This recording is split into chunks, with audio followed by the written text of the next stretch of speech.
Now get this, where you and I might be scared of things that go bump in the night, William Tabone here actually thrives on them. William has been a paranormal investigator for over 32 years. How did you get into this field? As a child, I was fascinated with anything unusual. So I would watch, read, all the scary stories or horror movies I could. And, it eventually gets into a point where I decided, this is what I'm going to do. And I started as a hobby, and it's become much more than that for me now. So what was your first ever paranormal experience? Yeah, well, look, there was a whole lot of ones that run into each other as a child, little bits here and there. But, the one I sort of like to talk about is actually not a paranormal experience. It's where I debunked what I thought was paranormal as a child. There was a minor earth tremor, and a shirt was moving, was hanging on a cupboard, and to me it looked like it was waving at me. But unfortunately it wasn't. The next morning I got up and I heard about this tremor, and I put two and two together even as a child, and realised it wasn't paranormal, but that's part of what we do anyway, so I was just doing it early. Now obviously a paranormal investigator is different to a medium. Yes, that's correct. So when we speak of mediums and people who are sort of gifted, more perceptive with the paranormal, is that something that we all have, or is it a gift? For sure. Look, I believe everyone has that ability, some more than others. Part of my team is the Australian Paranormal Society. We're in two groups really, the mediums and sensitives, and the technical side, so the ones that deal with cameras and computers. And these guys have just, I suppose, been able to work with what they have more, whereas other people don't. You might pick up little bits now and then, whereas they're able to do it more often. So everyone has it, I believe. It's just some are more focused. Now most of us who are scared of spirits and ghosts, we're scared because we think they are evil. Are they evil? No. Human nature is that we fear what we don't understand. Spirits are like living people. They're just out of their body. Some are good, some are bad. Some want to play games, some want to be left alone, some are shy.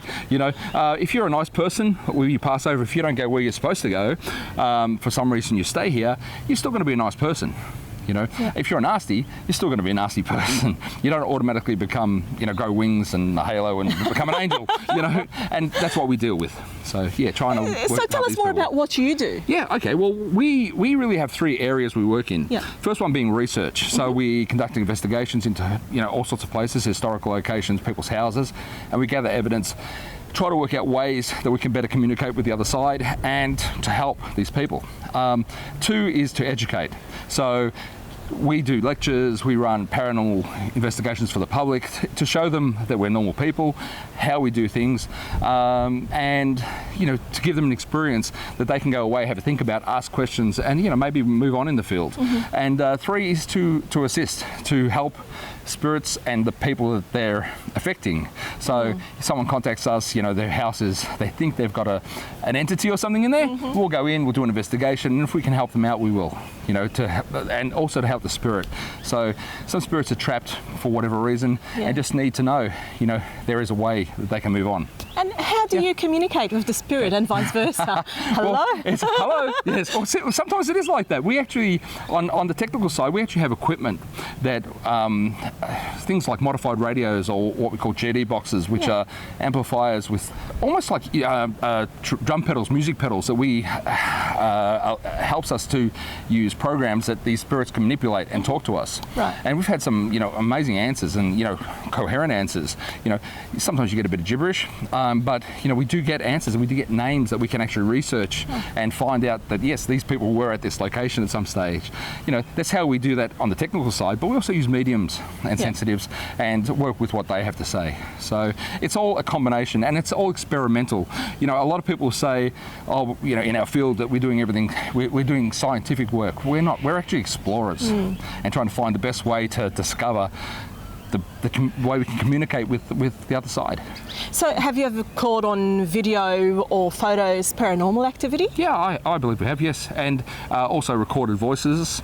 Nice. Yeah, really cool. Oh gosh. But it's for me, that's great, where we capture these and we can show other people. But it's also the personal experience people have.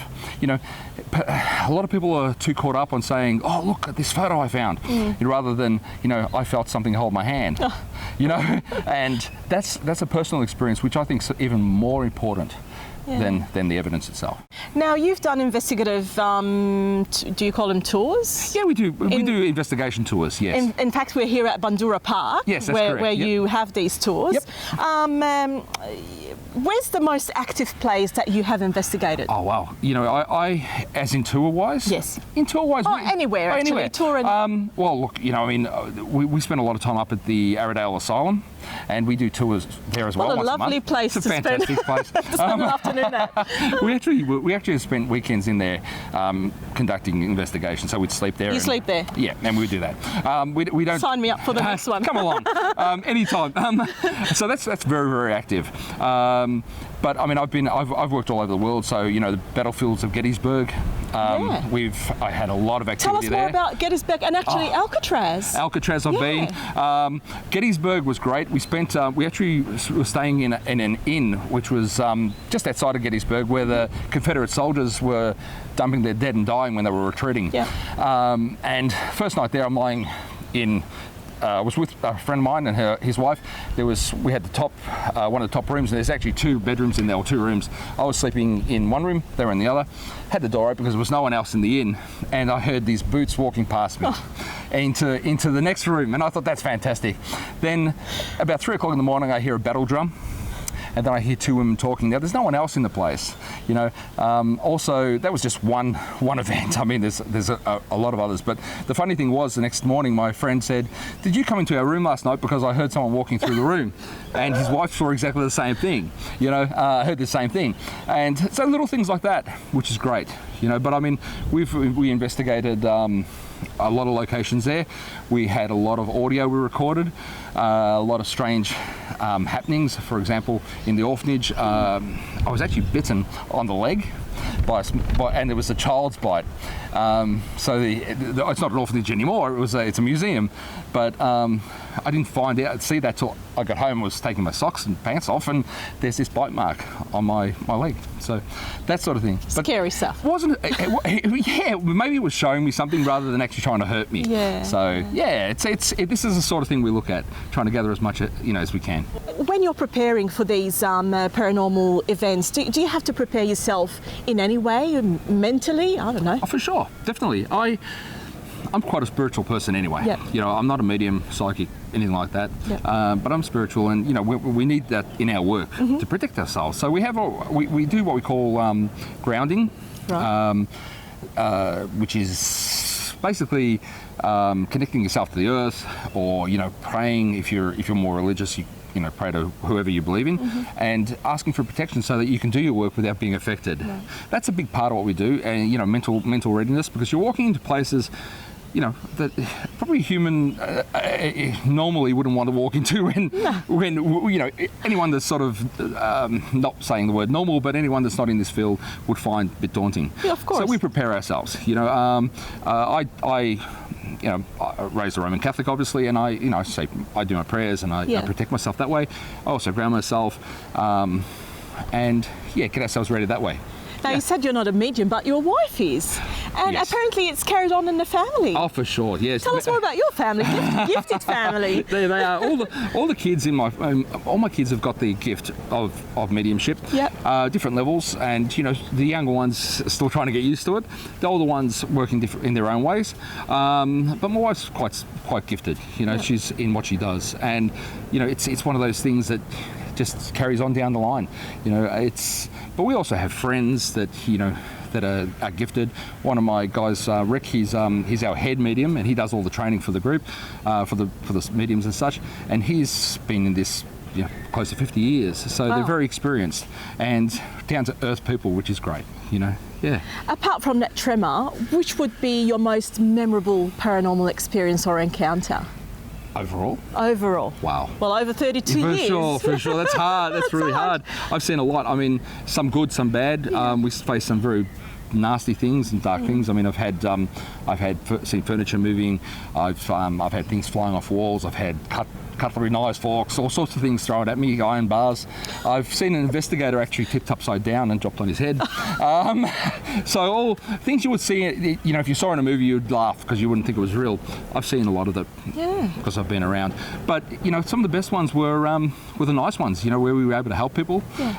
I've had a little girl spirit hold my hand, you know, and I could feel her hand in my hand, and turns out she liked me because I had a beard and her father had a beard, and I reminded her of the father, and we were able to help her move on. So that sort of thing, you know, that's the nice ones. That's the ones I like. So how often do you do these investigative tours? Yep, we do Arrowdale, which is the asylum, once a month.